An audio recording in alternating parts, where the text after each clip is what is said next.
All right. What's up, peoples?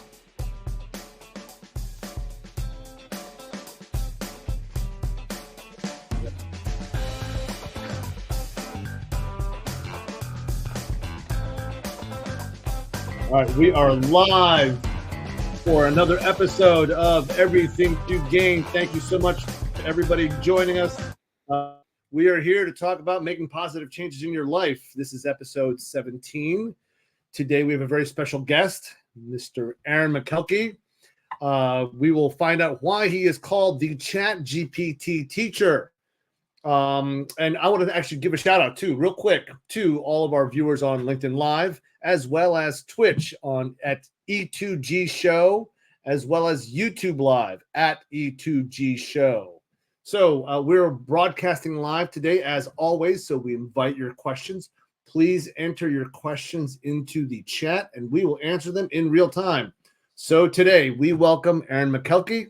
He is at the grassroots forefront of digital transformation, teaching how AI can help anyone from high school all the way to retirement age. And so for the past few years, Aaron has been documenting his journey and his teachings on social media with millions of views and likes. You can follow him at, and we'll get this for you right here. You can follow him at aaronmakelky.com or at Aaron Makelky. So, Aaron, thank you so much for joining us. Yes, thank you, Dan and Mark, for having me on. I've been a longtime viewer, so it's fun to be on this side of the show. Well, Great. now you know how the sausage is made, right? So I'm about to find out. It's gonna be fun. Don't worry. Excellent. So, Aaron, why don't you tell us a little bit about yourself? Yeah, so you're a history teacher and a sports coach? I'm a mediocre history teacher and a semi-retired sports coach turned TikTok poster, apparently, and ChatGPT teacher. How'd that happen? And so how did this happen? Like what kind of a person are you to have this happen? I'm the kind of person who wants to learn from my students, not just teach them stuff. And on a fateful day in November of 2022, I had a student show me, of all things, a TikTok video and say, "There's this thing called ChatGPT. I thought you would want to check it out." And my first response was like, "Oh gosh, it's on TikTok." And then my second one was like, "How do I find that? I don't even have TikTok." And that was a long time ago, because now I have TikTok. But I went home and watched it, and I was like, what is this? How can it come up with open-ended answers? I've seen, multiple choice cheat sheets and answer keys and solving math, but like, how can it write a paragraph about seemingly random things that I give it instructions on? And I didn't know what to think, but the one thing I was sure of is this is going to change the way that we teach and the way that everybody learns if we can figure it out. Yeah. And so then you're teaching how to use it, right? And it's as a teacher's role, like you're just helping them along. Well, at first I didn't know how to use it myself. So I didn't know how to teach it to kids or what they should be doing with it. And my first response was, I got to figure this out, but I don't know if it's okay. Is it, legal? Will my boss let me? Is it ethical? And what I did is I just went home in January of 23 and I said, I'll do all my own assignments that I give kids with ChatGPT exclusively. And then I'll figure out, what can it do and how do you get good at it in a low risk way? Because what am I going to do? Get in trouble for cheating on my own essay that I assigned? I'm the teacher. What were your impressions doing that, Aaron? What'd you think when you did it? At first, I thought this is terrible. It talks like a try-hard college professor. That was the tone, which I teach at mostly 11th grade. And I'm like, that's not how my kids talk. It'd be so easy to tell if they use this. But that's when I thought all it could do is write my answer for me. That's all I knew how to do at first. And so how did you get the name the ChatGPT teacher? Well, I don't know how many people know me by that, but there are a few, because I covered, of all classes, this was a mistake. I covered an English class of one of my colleagues who's a great teacher. And it was midway through the semester, I had been using ChatGPT and kids had a task. And my brain kept going, okay, ChatGPT could totally do this better and faster. Should I tell these kids that aren't my real students as this sub, or should I just shut up? And anybody who knows me is like, he didn't shut up. He said something. And so I got up in front of the class. I was like, guys, do what your teacher wants, but here's another way you could do this. And I don't even know those students. One of them saw me walking across the street a few days later, and he pointed across the sidewalk across the street from me, and he goes, "Hey, look, it's the Chat GPT teacher." And it's stuck. yeah, and I was like, you know what? I'll embrace that. He could have called me the lazy teacher or the bad teacher. I'll take the Chat GPT teacher any day. It's a good rep to have, bro. That's so funny. That's so funny. I want to give a shout out to a couple of our viewers on YouTube. We have Way Too Geeky, our good friend Way Too Geeky. Thanks for joining us today, as well as Jethro Jones. Thank you so much for joining us. Appreciate the comments. Again, to the audience, if you have any questions, please enter them into the chat. So I want to come real fast. Jethro makes the comment here about thank goodness for aware kids. I think that these kids in general have been the driving force in the whole AI dispersion, let's call it, at least in the school level, both at the college and under. You're an anomaly, I really think, Aaron, and not in that you're learning it and teaching it and trying to figure out ways to apply it. Yeah, and I think it's just I'm an experimenter where a lot of people are waiting for the textbook to come out that instructs us on how to do it. I was like, I don't know. By the time that comes out, it's too late and the textbook's outdated. So I guess I got to go figure it out on my own. Right. So what would this replace? Everything. That's what's unique about it. You know, it doesn't replace Google search or Google Docs or citing, sources. It does all of that. And in varying degrees based on the skill of the user. That's one thing that's really unique. So it's not a simple replacement. Take out this tool, put that tool in. It's like a whole new bundle of tools that's never existed in human history. So it replaces many things. It's almost like having like somebody working for you, right? That's free, essentially free, that can do your work for you. Yeah. In fact, can I use one of my students' analogies? Yes. So shout out to Caleb if he's on the stream. He's helped me in this journey. He's a former student. He goes, I think of ChatGPT as the overexcited intern that thinks it knows everything and never sleeps. And you should probably like double check what it brings back to you. But it's like this eager beaver, or if you're a teacher, it's like having the ultimate teacher's assistant. And you can turn it loose on anything. I was like, oh man, that's such a good analogy. So that was not mine, that was Caleb's. But that's how I view it. As a teacher, it's like having a mentor and a proofreader and someone who can source things and, give you feedback and help you reflect. Like that bundle of tools has never existed before in one place, and now it does. Aaron, what was the reaction from the colleagues as you started to apply this, started to find ways that you could explore it? Yeah. This is the power of the internet, right? Colleagues like Jethro, I would consider him a colleague. We go nerd out about this stuff, and he gives me ideas and humbles me with how little I know about AI. But then sometimes you go back into your physical workspace, and that teacher next door is like, what are you doing? And last year there was some pushback, and I love my English teachers, but a lot of them view it as a threat because they thought the essay was sacred. You can't cheat on an essay unless you plagiarize from a website, copy paste, because you couldn't generate open-ended text. And now you can. And a lot of them view that as a threat to one of their sacred cows. And I go, well, I'm a social studies teacher. I have kids write constructed response and essays and research papers. That sacred cow is dead. And you can try to give it CPR and bring it back, but it's not coming back. We have to change how we teach. I'd be curious your thoughts on this real fast. If I feel as if the kids that know how to write will do better because they know how to prompt. But the kids, if you don't know how to write, then you're already behind. It doesn't really, like you said, replace writing. It's just another tool. And I think that they're overlooking that. Absolutely. And it's not a substitution. It doesn't go, okay, now no one writes ever.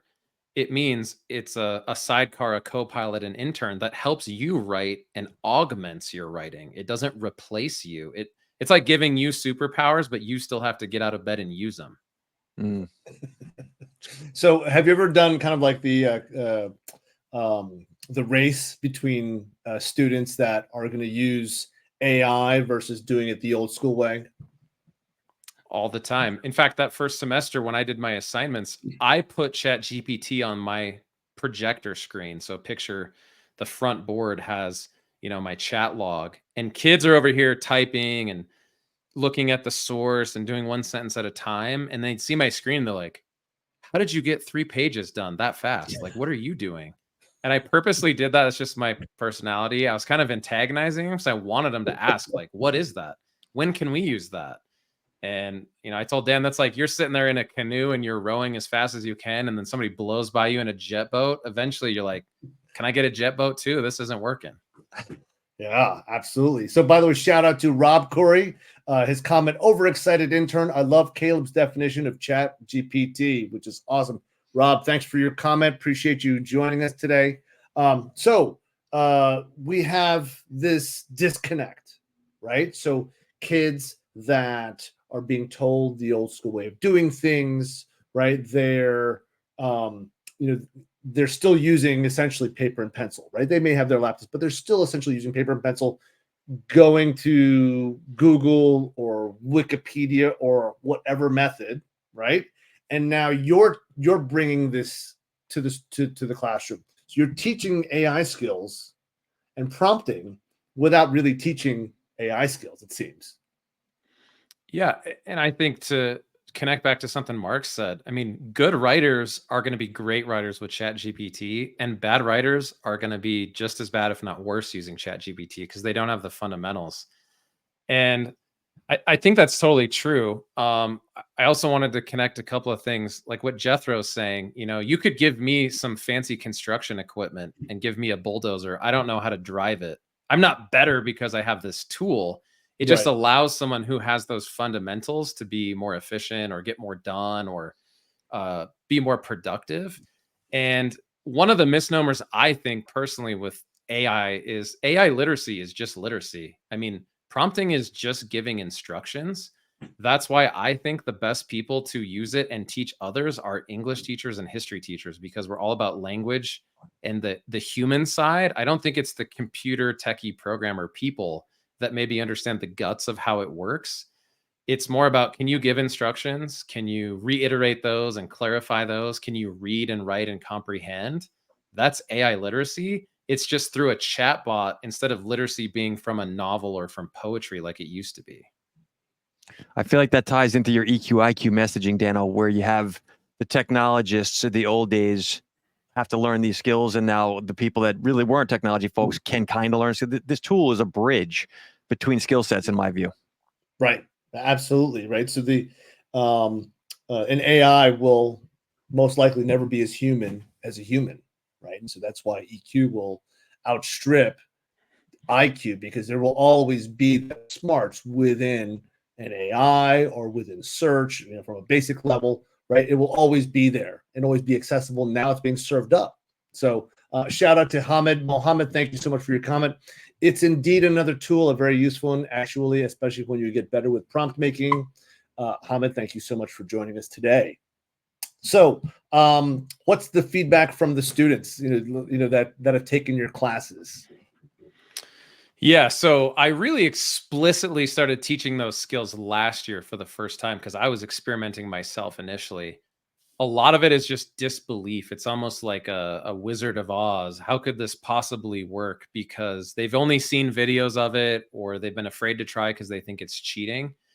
And usually that's their first response, is like, whoa, it's got superpowers. And then as they learn more about like prompting and iterating and having it cite its sources, they realize, okay, it does have limitations. It's not perfect. It can't do everything for me.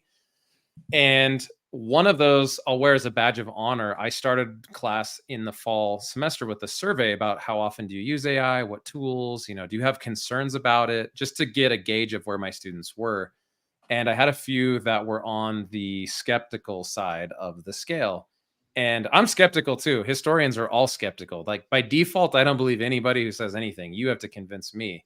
And I love that about my students. One of them was very skeptical about it ethically, like copyright infringement, taking from creators and artists. And after seeing some other ways to use it in our class, like retrieval augmented generation, which shout out to Jethro, you're the one that really gave me the best examples of that. And I stole it and showed my students, where you're taking from a doc of your own and having it help you digest your own creation. I had a student who had a lot of concerns. He's like, oh, I never knew AI could look at just a document of your own. I thought it always pulled from the internet, like everyone's blog and everyone's website. And so some of those have come around. And so like, I guess I didn't really understand it when I was critical or skeptical of it. Real quickly for the listeners, you can download everything you ever have posted on LinkedIn. It'll send you a doc, and you can upload that into this thing, and it will learn you. And can I add one, Mark? That's awesome. I didn't know this until the other day. If you've been logged into ChatGPT very long, you can ask it questions about yourself. Like, oh, what really? can you tell me about my own personality? I'm not going to read on the stream what it said about mine, but it was like kind of an aha moment. Like, whoa, it kept track of all these different prompts and the type of questions I was asking. It even thought I was a kindergarten teacher because I had a son in kindergarten, and I would repeatedly go like, help me explain this to a kindergartner. So it thinks I teach high school history and kindergarten. Shout out to Allison Wright listening right now. Allison, thank you for your comment. She says, yeah, you can use it to make your own content better. Right. To your point, Aaron, a lot of folks don't realize the different ways to apply it. They just know that it exists and it does these cool things, but you're actually getting in there, rolling your sleeves up and figuring this thing out. Yeah. And I mean, my message to those like Christina, I love that question about the feedback from fellow teachers. It's polarized. Both ends are really far apart right now. And there's a huge gray area that are just kind of like, I'll go back to my room and keep doing my own thing until I have to change. And my take is with LinkedIn and YouTube and even TikTok, like I learned about ChatGPT from TikTok. You could go find people who are using it in your context, like a high school English teacher, a kindergartner, a marketer, a LinkedIn B2B salesperson, whatever you do. So there's no excuse not to know. You can disagree, but there's no excuse to sit back and go, I don't have any idea how I could use these things. Yeah. I posted a piece the other day. If you're not sure how to use it, ask it. Right. That's perfect. That's perfect. It'll actually teach you a little bit better on how to write better prompts, right? And you actually have to experiment, right? Write a prompt. If it's not going to give you what you need, I'm actually going through that right now. Like, write a better prompt, write another prompt, continue tweaking and pivoting and learning, right? Which is really what we talk about a lot on this show, right? It's everything to gain. It's all about making positive changes, and you've got to continue to make those changes and be aware of that. So you're the ChatGPT teacher, as we've learned. And you've made the transition, so to speak, to now teach it at scale, right? And so we'd love to hear about how you're leveraging social media, especially TikTok, to really scale, how you do things. Instead of going from 1 to 1 to 1 to 30 or how many in class, and you've been getting millions of views. Yeah, well, you're seeing a recurring theme, Dan. I asked my students, and we won't get into why I started a TikTok, but my 7th post, I had no idea what I was doing. And a co-teacher had an idea for a video. I went to my students and I said, do you guys think this would be cool to do? Make this video. And they're like, oh yeah, let's do it. I just flat out handed my phone to my students and said, show me how we could do it. And they're setting up tables and chairs and framing the shot, and they're hitting time lapse. I didn't even know what a time lapse was on an iPhone. Never taken one. They make a time-lapse video of all of their phones face up with their notifications dinging. And it's like this new modern art form we accidentally created. And they picked the song, they taught me how to do a voiceover. I post it. That's 4 o'clock. I go home. Probably 6 or 7 o'clock that night, I get a text from a teacher, and she goes, hey, your TikTok has 55,000 views. And deadpan, like, I don't know what's good on TikTok. I go, is that good or bad? Like, are you making fun of me? She's like, no, I don't know anyone that has 55,000 views. And I was like, okay, whatever, go to sleep. The next day I come to school, and like that day it hit 1 million. And people kept coming and telling me, and I was like, do I get money for this? Do I get like a TikTok plaque? What does that even mean? And That's awesome. The takeaway was you can learn a lot from your students, and sometimes you just have to hand over the reins. And they taught me, how to use CapCut and how to post and trim and do all this stuff that I had no idea how to do. And that one video, especially, has just kind of spiraled out of control at this point. Awesome. But dude, you're leveraging your network, right? It brings it full circle, right? You're inspired by TikTok. to use ChatGPT, and now you're using TikTok to teach ChatGPT. It's all coming to full circle. Kudos to you for the willingness to learn it as well, Aaron. Well, and I have a superpower, and I've never been embarrassed to do dumb things in front of people, because I usually just did them in front of 30 high school kids. Now I do it in front of millions of bored people on TikTok. So Allison is asking in the chat, what do you think that the students are afraid of about ChatGPT? You said that some of them are nervous. Yeah. Copyright infringement and taking from artists has been the most common one. I just had a discussion with a student about that today. Environmental impact is one, like the electricity and water consumption. Wow. That's been a big thing. I gotta say, I am in Wyoming. We do have electricity here, and the newest nuclear power plant in America is going in Wyoming, and Bill Gates orchestrated that. And my understanding is 3 Mile Island, that's getting kind of rebooted. Yep. And the Natrium power plant in Kemmer, Wyoming is going to basically fuel AI compute, because that's one of the bottlenecks in the system. And kids have said, like, well, what's the long-term impact, the CO2 emissions and the water consumption from that? I think the other one is privacy. They go, what happens when we train ChatGPT to get better at all of these things that we know? What does that leave us? That's so impressive, by the way. Right. I mean, how old? That's some really esoteric stuff for a high schooler to be asking. It's amazing. If you guys met my second block, my man Ezra, that dude, he knows more than I do, and I have a master's degree. That was from him. So shout out to him if he's on the stream, because he's always the one that every day I'll teach him, like, Perplexity, we're searching and doing this, and he'll be like, have you thought of this ethical concern that I have with what you taught us? And I'm like, no, awesome. But thank you. Wow, Ezra, nice. We love to see that. We love to see that. So we'll all be working for Ezra one day, probably, right? So, which is totally cool. And here's one that he said: what happens when so much of the content online is becoming AI generated, and you're training AI on online content? Do you get this flywheel effect of AI generated content feeding AI engines, and it's like training itself? Because when they put out ChatGPT and trained it on the internet 2 years ago, generative AI wasn't publicly available. So no blog post was ChatGPT copy and paste like half of them are today. And his concern was like, so what are you going to train it on? And how can you self-select out AI generated content in the training model? So go ahead, Dana. It seems like that Ezra figured out the dead internet theory on his own. Define that for the listeners who don't know it, Dana. Actually, I'll let Aaron. Well, I love that theory. I've heard that so many times. I made a post and a YouTube video this summer called the dead essay theory, because I think that's what's happened to how we teach essays. They're dead. But the idea is the internet used to be my tweet, and then Mark responds, and then Dan retweets it, and it's human created content. If I have an AI agent that tweets whatever, in my Apple Notes every day, and Mark has an AI agent that likes any post about ChatGPT, and Dan has an automated, agentive workflow that retweets Mark's stuff, it's like all of our AI bots just talk to each other, and all this chatter on the internet is no longer human controlled or initiated. That's my understanding. I agree with you. It gets even worse if there's any type of filters or censoring devices to make sure it's getting rid of fake content. When the fake content is the majority of the internet, if we ever get there, then the human actual content is being eliminated because it looks fake. So that's the fear. And one of the best points, kids have this misconception. They go, one way to tell if it's AI generated is it doesn't have spelling mistakes. And I whisper to them and I go, what if you told it to put in some random spelling mistakes? And they're like, oh.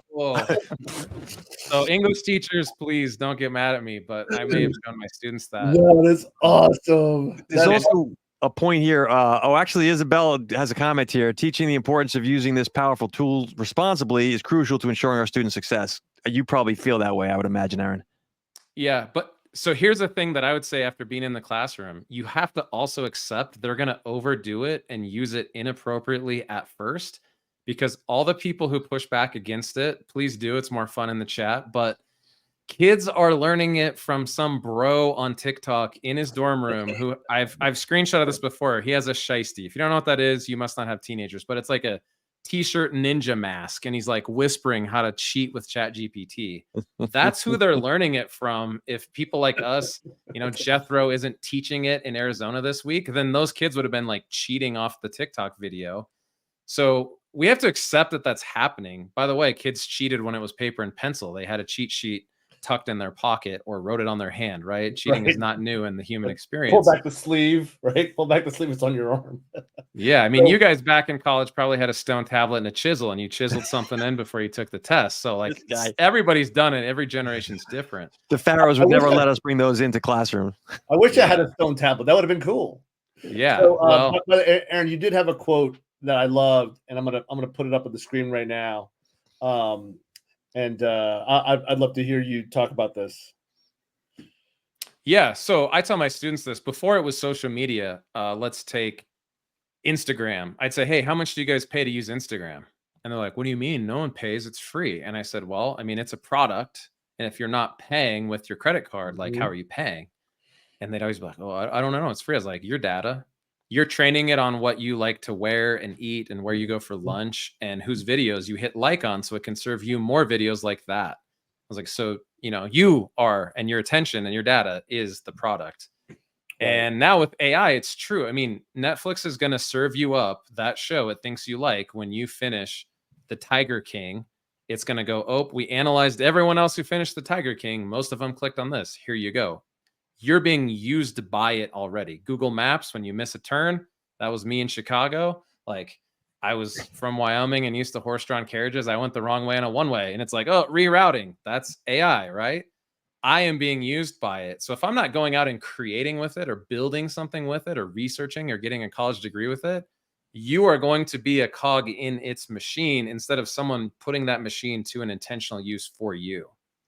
That's so great. I want to put a quick angle on that. Team consumer versus team producer is how I always term this in my content. And I feel like this is that version of it in the AI world. How are you using the tool? Are you helping? Are you hurting yourself? Right.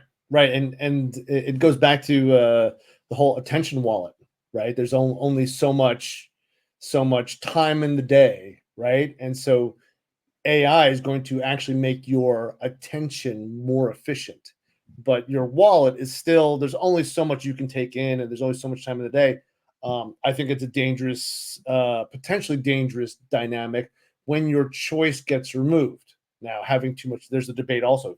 If you have too much choice, then you're spending too much time watching and waiting for the perfect choice, right? Doom scrolling on or whatever, and like just continuing to go on all the different titles on Netflix. But to your point, we need to take control, right? Otherwise, AI will use you. So I have a question for you on your social media, which I love. I love watching your social media. Everybody should definitely follow Aaron on his TikTok. It is absolutely brilliant in how you experiment on social media. I think it's terrific. But I'd love for you to tell the audience a little bit about some of the themes that you feature. Yeah, so a lot of it is I realize teachers are around high school kids, and for better or worse, we hear how they talk, whether that's, the thing they care about in the news, because it's not the election or the war. It's like the new album that came out or the new Jordan colorway. And I'm like, oh, I wish I didn't know this stuff. And I was just thinking one day, I was like, maybe I could put that to use, because the way kids talk, like, you need a translator. And I had looked up on TikTok and other places, Gen Z lingo. And so one day in classic teacher fashion, I made a spreadsheet, shared it with my students, and said, put in words you think I don't know, but should if I'm a high school teacher today. And boom, there's 65 pieces of content. And at the end of class, it's like a study hall. It's not a real class. I'd pull out my phone and be like, okay, teach me the word of the day. And once I got good enough at editing that people would watch them, some of those have spun up in the hundreds of thousands. I think one is between 1 and 2 million, like Unk status. Kids would tell me I'm Unk status. I was like, well, I'm an uncle, but not to you. What the heck does that mean? And I'm like, well, wait, let me just film it. And then boom, it got like 100,000 views in a weekend. Well, there were clearly other people that wanted to know the answer to Unk status. So I learned, like, just capture what my kid was already going to tell me and post it on TikTok. shout out to Jethro. He kind of taught me that. It's like, just document what you already do and share it, because you don't think this. Like, who cares what I ask my student at the end of class about UNC status? Is like, oh, 1.6 million people cared. Apparently, good thing I captured it. Yeah, document, don't create, says Gary, right? So great. It's amazing how you have the word of the day, like the Gen Z slang, or is it becoming Gen Alpha slang, right?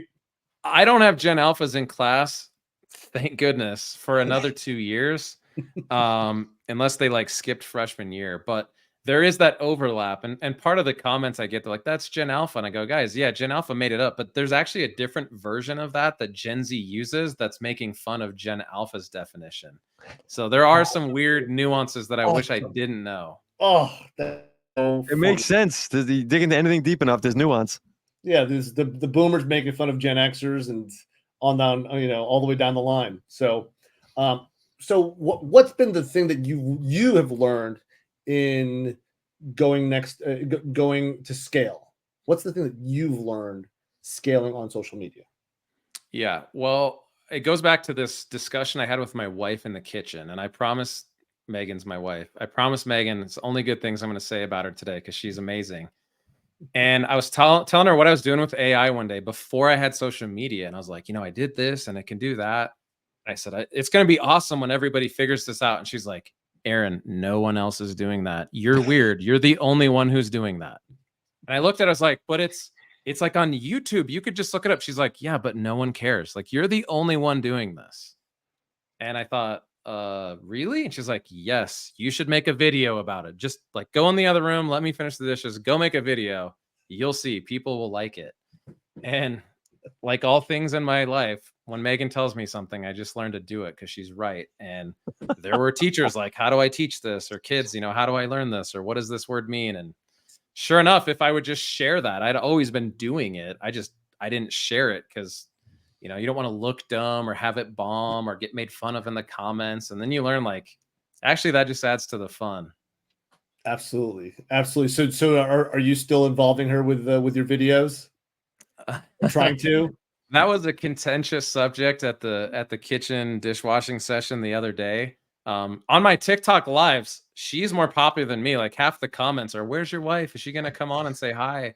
They like her more than me. And she had a tradition with senior football players where she'd make homemade syrup and pancakes. So they call them Megan's pancakes. It's PG, I promise. They loved the breakfast that she would make seniors during the playoffs. And so I'm always getting comments like, can Megan make pancakes again? Or make a TikTok video of her making the pancakes. That's awesome. I think that gets to the authenticity, though, Aaron. Clearly, you are very authentic. It comes across, and people respond to that. Yeah, and you learn to embrace like your quirkiness. The best compliment I got, I was at a former student's wedding, which I see there's some educators and students in the stream, like Matt. Shout out to Matt. You're my guy. Dan actually inspired Matt with some career advice, and your guys' show was on in Come on. Matt's. Yes, no, ask him. Put it in the chat, Matt. We watched multiple episodes of this show in leadership class last year because we're doing career stuff. And I was like, why am I teaching about career? I'm a mediocre history teacher. Let these guys teach. Robert, your episode about interns was on there, by the way, in the class. But, those guys, I go back to their wedding and the student came up to me and she goes, "Hey, I follow your Instagram." And I'm like bracing myself, and she goes, "My first thought was, that's so you. Like, it is you on there. You're not fake." And I thought about it. I was like, wow, that's the best compliment. I think that's better than you're funny or you're smart or you're cool. She's like, that's just you in class. And I totally remember you like you are on Instagram. And so I thought that was good. And that reinforced like, dude, just post the video. Who cares if you had a bad hair day or your skin looked bad or you stumbled a little bit? Like sometimes that just endears you to people through your content. Yeah. So what's next? What's next for you, or how you're going to attack AI? Well, I mean, I'm going to go back to my classroom and learn and get better, because a lot of the stuff I have is theoretical. I think I know how to do it, but you still have to get it to scale with your students. And to Mark's point, if my students can't spell, AI is not the tool. They need the dictionary. They need spell check. But then one of the things it does is it allows you to challenge the top end kids and go, hey, I'm going to turn you guys loose with this use case. Go figure this out and remediate the ones who aren't ready for that. It's like, nope, we need the basics more, or a way to use this tool to reinforce the basics, not do fancy stuff. And, for me, I just got asked, I had students coming back from like a local community college or the University of Wyoming saying, I wish I could take your class again because of the technology, not because of my jokes, not because of my sweater vest. They're just like, no offense, man, you taught us a little bit about history, but the technology was so good. I wish I could come see, because I know you have an updated version of that. And I was like, yeah, I don't know. I guess you can't. And a smart person told me, like, you don't need a classroom to teach. And I said, what do you mean? My principal says go to room 2431 and teach these 18 kids. And he's like, no, you have YouTube, you have TikTok, like go buy a domain, make a website. I was like, I don't know how to do that. And he's like, look it up. What? You don't have an excuse to not know. That's right. Yeah, you can ask ChatGPT or whatever AI to help you build stuff, right? So yep. I want to share a couple of tidbits that I'm taking from you here, Aaron. I really like your comments around curiosity. You're very curious about how to use this thing. I'm impressed with your lack of ego and just throwing yourself into it. The fact that you involve other people, like that's you have learned more yourself by involving others, and they have learned from you. Also, showing the real you. You don't need a classroom to teach. These are great insights that all of the listeners can put to practice. Right. And not just for students, but for everybody that, in whatever they're doing in life. Yeah. And I would say, I want to just reiterate, especially for teachers or parents, I'm both. Yeah, we have to teach our kids and our students things for sure. The AI doesn't change that. However, if you're not taking a moment to say, here's an example, we're doing research today for a debate. And I said, look up these facts however you want. And kids at first are like, I can use Wikipedia in history class. And I'm like, yep, I don't care. If you were on a Saturday, how would you look this up? And one kid's got Snapchat AI, and one kid's got Perplexity, and one's got GPT. And I'm like, teach me how you research. And then after I see that, like, you've taught me how you do it, I'll bring some skills to that you can use. And don't think you know it all. Like, your kids can teach you how to make TikTok videos go viral and how they use AI now. And then I can help them use it better tomorrow. It's so great. That's so nice.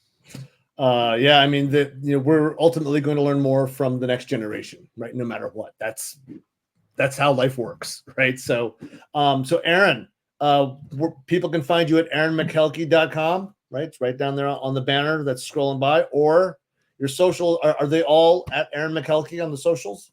They are. I'm on pretty much everything except Mastodon, because I didn't know if that was worth it yet. But yeah, X, LinkedIn, YouTube. If you're watching this on YouTube, most of the people I shared the link with are YouTubers, not LinkedIners. I have a YouTube channel. On the website, ABD Ventures in the chat. I don't know if I have the cheat code, but I do have a how to use AI to ace college, because I learned to scale. Like, me in real time can't answer all these messages for kids, or I don't see you every day. So I'll put it on a website. And I told all my students, I was like, if you guys, want this stuff, I made a how to use AI that's not cheating. Like, no English professor in America would fail you for doing what I teach in this course. It's on my website. You can check it out. If you're one of my students, like Matt, I already gave you a code. Like, you can have anything you want for free if you're one of my students. But that scaled better. And again, I learned it in our time. Like, the YouTube video that answers the questions while I sleep is a better use of my time than trying to answer all of them in real time. So on my website, you can see I have 5 free ways to use ChatGPT to write better essays. I have the How to Ace College with AI course. You can book a call if you want to know. I've had some businesses, entrepreneurs, insurance people. I don't know much about insurance, but I know how to use AI to analyze data, and then you just go crazy with it. I'm happy to do that too, and you can book through that link. That's great. So, Aaron, thank you so much for being on Everything to Gain today. This has been extremely enlightening. Great feedback for myself, for Mark. I think our audience really enjoyed this time. Mark, any final comments? No, I think I love the fact that you're even doing this, Aaron. Like I said at the beginning, before a little behind the scenes, you're an anomaly, especially in the world in which you operate. And I think that you will be viewed as the forerunner of this whole thing down the road. The tidbits and insights you've brought and shared with the folks here are very helpful. and also very inspirational, that a regular Joe like us could just go and learn these things. It's not, people still have this ethereal view of AI, and you really humanize it, especially for kids. I applaud you. That's great. Yep, absolutely. Yeah, thank you, Mark. Thank you, Dan. It's been a ton of fun. I wanted to shout out Hamed in the chat too. You know, we got a viewer from Egypt, which is cool. I don't know if you guys are normally international. Awesome. From Egypt, yes. He saw me get better. The prompting tip that he and I kind of figured out was, at the end of your first prompt, for you AI nerds that are watching, say, and what else would you need to make the best result or give me the best output? And again, that's not AI literacy, because if you tell your kid to take out the trash, if you stop and said, and what else would you need to know to take this out effectively? They're like, the kitchen trash or the shop? And it's like, oh yeah, I didn't give you good instructions. There you go. AI is no different. It's just communication. That's terrific. Awesome. Well, this has been another episode of Everything to Gain. Aaron, again, thank you so much. I'm Dan Yu. My co-host over that way, his name is Marky Markangelos. Marky Markangelos, thank you so much. The intro and outro music that you are listening to is by our good friend LJ Tisdale. Thank you so much to the audience from LinkedIn, YouTube, and Twitch. We really appreciate you being here. Have a great weekend, guys. Thanks a lot, guys. Appreciate the support. Jethro, you're the man. Thanks for chiming in. Taught me a lot. Peace out. Thanks, guys.